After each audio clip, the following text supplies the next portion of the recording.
Hello, today I'm looking at M3 International A Level, January 2017. This is question 4, and it says a particle P of mass 4m is attached to one end of a light elastic string of natural length L and modulus 3 mg. The other end of the string is attached to a fixed point O on a rough table, horizontal table. So rough means friction. The particle lies at rest at the point A on the table where O to A, so from the fixed point to where the particle is 4L over 3. So if the natural length is L, then that means it's extended a little bit. The coefficient of friction between P and the table is mu. Show that mu is greater than or equal to 1 over 4. So because I've got this greater than or equal to, then I know my strategy is going to be to remember that the frictional force is less than or equal to mu multiplied by r. So I'll need to work out an expression for the frictional force, an expression for the normal contact force, the reaction force, and then rearrange this to give me this inequality with mu in. So if I draw a diagram of what is happening, then I have this horizontal table. I've got the particle, and they said that the mass was 4m, so the weight will be 4 mg. I'll have a normal contact force, which I'll call R, and this is at rest at point A, so this is point A. I'll just make a note of that, and O will be over here. And the distance from O to A, they said, was 4L over 3, is that distance. Okay, now, because the string is extended, then that means there is going to be a tension in the string. And what will the string do? Does it try to push or pull back to its original length? Well, a string can't push, so it's always going to try to pull back to its original length. So the string would be here, and so this force will act in this direction. Using Hooke's law, the formula is that the tension is lambda times the extension divided by the natural length. So lambda is 3 mg divided by the natural length, which they told me was L, times by the extension, which for the moment I'll just call x, and I'll work out that value of x in a minute. Okay, so basically what is happening, this particle is being pulled by the string in this direction, and what will friction do? Friction will always try to counteract any potential motion that could be happening or about to happen. So, because the tension is pulling this direction, the friction, I know, will try to counteract that, and this friction I'll just call F at the moment, because I don't know if this is in limiting equilibrium or not. Okay, so now I can resolve vertically so that I can get R for this, and then I'll resolve horizontally so that I can get an expression for F, and then I can pop R and F into this to end up with this inequality. So Newton's second law, vertically I end up with R is 4 mg. Newton's second law horizontally, I end up with F is equal to 3 mg, that's lambda over the natural length, multiplied by the extension. Now the extension is going to be 4L over 3, so the distance from O to A, minus the natural length, which was L. Because it's L, that's the same as 3L over 3, so I end up with L over 3 is the extension. Whoops. L over 3 is the extension. Okay, so now I know that mu will be bigger than or equal to F over R, rearranging this. So mu is bigger than or equal to F over R. And so I end up with F, which is this, and I can see these L's will cancel out and the 3's will cancel out, so I just get mg, divided by R, which is 4 mg, and so I can see the m's cancel, the g's cancel, and I'm just left with 1/4 there as required. So that is the first 4 marks of the question. Then I'm told the particle is now moved along the table to point B, where OB is 2L, so it's moved quite a bit further along, and released from rest. Given that mu is 2/5, show that P comes to rest before the string becomes slack. So let's just draw quickly what's happening. So O is here. We have this point B, which is 2L, and so it begins here and it's released from rest.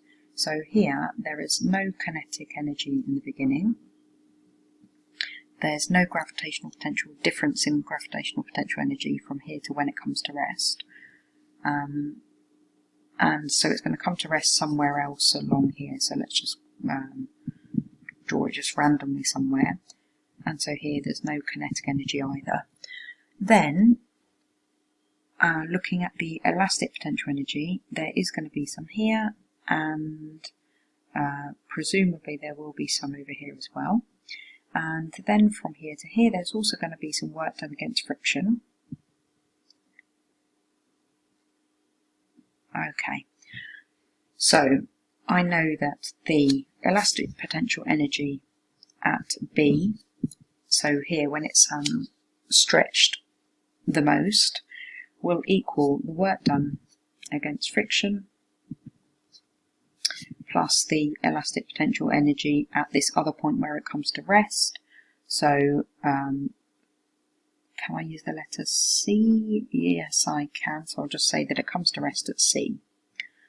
Okay, so the elastic potential energy, I'm using the formula lambda times the extension squared over 2 times the natural length. And so it's actually going to be a bit nicer if I just pop this over here.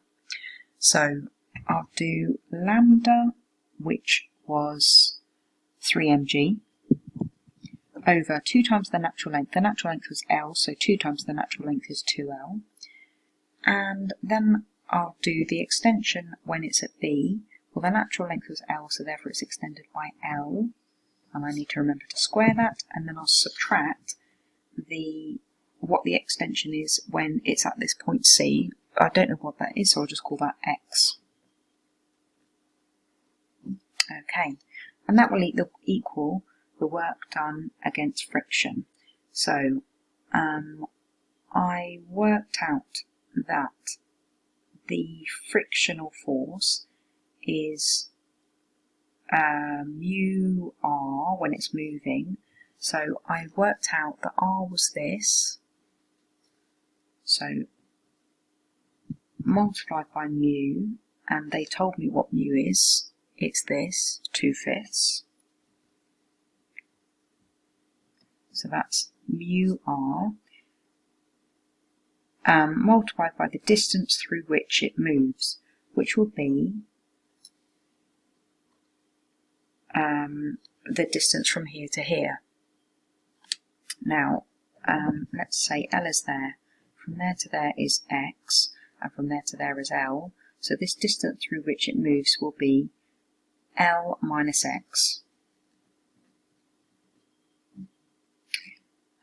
And then this elastic potential energy is already included here.